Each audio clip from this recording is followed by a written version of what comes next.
سائل کہتا ہے علماء اہل حدیث نماز جنازہ جہری یعنی بلند آواز میں پڑھتے ہیں اور آہستہ آواز سے بھی پڑھتے ہیں، بلند آواز سے پڑھنے کی دلیل کیا ہے؟ رسول اللہ صلی اللہ علیہ وسلم نے بلند آواز سے بھی جنازہ پڑھا اور آہستہ آواز سے بھی جنازہ پڑھا، دونوں طرح پڑھنا سنت ہے اور دونوں پہ عمل کیا جا سکتا ہے۔ سنن نسائی حدیث نمبر 1987 میں سیدنا طلحہ بیان کرتے ہیں، صلیت خلف ابن عباس علی جنازہ، میں نے ابن عباس رضی اللہ عنہما کے پیچھے نماز جنازہ پڑھا، فقرأ بفاتحة الكتاب وسورة وجهر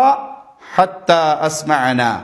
انہوں نے فاتحہ پڑھی اور اس کے ساتھ ایک اور سورت پڑھی اور بلند آواز سے پڑھی یہاں تک کہ ہم نے ان کی آواز کو سنا۔ نماز کے بعد کہتے ہیں میں نے ان سے سوال کیا کہ میں نے آپ کو بلند آواز سے جنازہ کی یہ نماز پڑھتے ہوئے سنا، تو آپ نے ہاتھ تھام لیا اور اس کے بعد فرمایا سنت و حق، یہ سنت ہے اور حق ہے، اللہ کے نبی صلی اللہ علیہ وسلم سے یہ بھی ثابت ہے۔ اسی طرح سنن نسائی کی حدیث نمبر 1923 میں سیدنا عوف بن مالک سے روایت ہے، سمعت رسول اللہ صلی اللہ علیہ وسلم صلی علی جنازۃ یقول اللہم اغفر لہ وارحمہ، میں نے اللہ کے نبی صلی اللہ علیہ وسلم سے جنازے میں یہ دعا سنی۔ اب صحابی پیچھے نماز پڑھ رہے ہیں اور اللہ کے نبی صلی اللہ علیہ وسلم سے سن رہے ہیں، آپ نے بلند آواز سے پڑھا تو صحابی نے سنا، تو اس لیے دونوں طریقے سے درست ہے۔ لیکن ہمارا بر صغیر کا جو معاشرہ ہے وہاں اکثریت اہل ایمان اہل اسلام مسلمانوں کی ایسی ہے جو دعاؤں سے غافل ہے۔ آپ جنازہ پڑھنے والوں میں اکثریت سے پوچھ لیں، سن لیں ان سے جنازے کی دعائیں، تو 100 میں سے ہو سکتا ہے شاید 10 کو یاد ہو،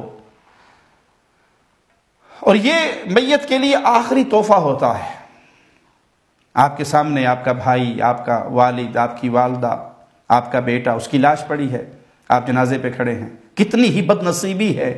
کہ آپ کو وہ دعائیں ہی نہیں یاد جو آپ اس کی نماز میں اس الوداعی موقع پر اس کے لیے اللہ سے مانگیں۔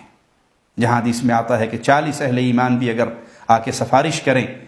کسی مواحد کی تو اللہ ان کی سفارش کو قبول کر کے اس کے گناہوں کو معاف فرما دیتا ہے، اور آپ کو یہ یاد ہی نہیں۔ تو اس لیے بلند آواز سے پڑھنا زیادہ بہتر ہے اس معاشرے میں، تاکہ کم از کم آپ آمین کہہ کے تو شریک ہو جائیں گے۔ سعودی عرب کے اندر یہاں الحمدللہ ابتدائی پرائمری کے بچوں سے بھی اگر آپ پوچھیں گے، تیسری چوتھی کی کلاس کی کتابیں بھی اٹھائیں گے تو وہاں بھی آپ کو جنازے کی ساری دعائیں موجود ملیں گی اور ان بچوں نے یاد کی بھی ہوتی ہیں۔ تو دونوں سنت ہے، بلند آواز سے پڑھنا بھی اور سری آواز سے پڑھنا بھی، اور دونوں پہ عمل کیا جا سکتا ہے۔